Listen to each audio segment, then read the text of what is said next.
हम ये समझते हैं कि इंडिपेंडेंट डे, संविधान दिवस और रिपब्लिक डे, सब में क्या अंतर होता है, इसको थोड़ा बारीकी से समझते हैं। और संविधान को 2 महीने लेट क्यों किया गया, बना के उसे लागू क्यों नहीं किया गया था, 2 महीने बाद क्यों लागू किया गया।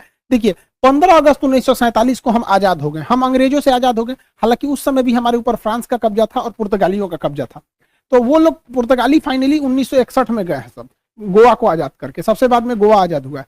तो हम लोग तो आजाद हो गए थे, लेकिन बात यहाँ ये आती है कि आजाद हम अंग्रेजों से हो गए थे, लेकिन हमारे ऊपर किसी का शासन ही नहीं था। तो हमारे ऊपर कौन शासन करेगा, ये कोई डिसाइड नहीं था। इसलिए 15 अगस्त 1947 को हम आजाद हो गए थे, इसलिए उस दिन हम आजादी दिवस, इंडिपेंडेंट डे मनाते हैं। लेकिन हम लोग के ऊपर अंग्रेज कहे थे कि हम आपको फाइनली छोड़ के तभी जाएंगे जब आप संविधान बना लेंगे तब।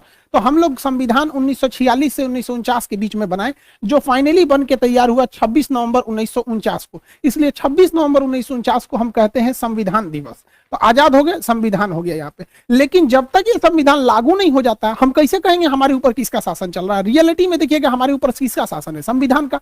सुप्रीम कोर्ट, प्रधानमंत्री, राष्ट्रपति, नीचे से ऊपर तक सब संविधान के अधीन काम करते हैं। तो संविधान बन गया था लेकिन लागू ही नहीं हुआ था। इसे 2 महीना बाद लागू किया गया। 26 नवंबर 1949 से 2 महीना जोड़ेंगे तो वो 26 जनवरी 1950 हो जाएगा। जिस दिन संविधान लागू हुआ उस दिन हम लोग मनाते हैं रिपब्लिक डे। और रिपब्लिक डे का मतलब होता है भारत एक रिपब्लिक है, अर्थात यहाँ के राष्ट्रपति जो हैं वो खानदानी नहीं होंगे, वंशानुगत नहीं होंगे, बल्कि चुन के आएंगे। राष्ट्रपति और प्रधानमंत्री हम लोग के यहाँ चुन के आते हैं और इन्हीं लोग का हमारे ऊपर शासन रहेगा। इस वजह से जिस दिन हम आजाद हुए उस दिन को हम 15 अगस्त यानी स्वतंत्रता दिवस, इंडिपेंडेंट मनाते हैं। संविधान जिस दिन बनकर तैयार हुआ था कि उसको मनाते हैं 26 नवंबर को संविधान दिवस। लेकिन जिस समय हमारे ऊपर उस संविधान को लागू कर दिया गया, हम लोगों को संविधान के अधीन किया गया, उस दिन को हम मनाते हैं 26 जनवरी के रूप में, रिपब्लिक डे के दिन।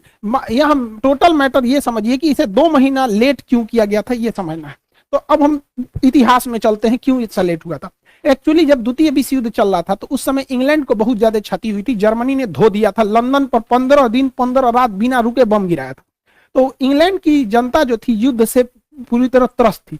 वहां कंजर्वेटिव पार्टी की सरकार थी, विंस्टन चर्चिल प्रधानमंत्री थे।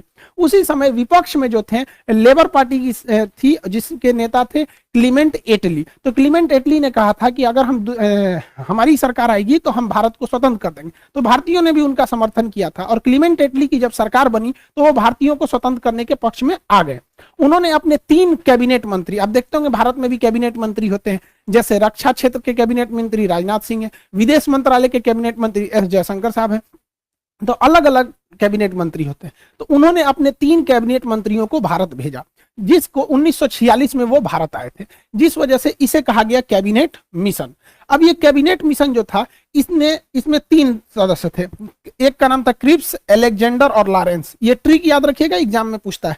क्रिप्स, अलेक्जेंडर और लॉरेंस, ये 3 सदस्य थे। इसका लीडर कौन था, तो इसका भी ट्रिक है। एल से होता है लीडर, एल से हो जाएगा पैंथिक, लॉरेंस। तो लॉरेंस ही इसका लीडर था। एग्जाम प्रोस्पेक्टिव से इसे याद रखिएगा, डेट और किसमें कितने सदस्य।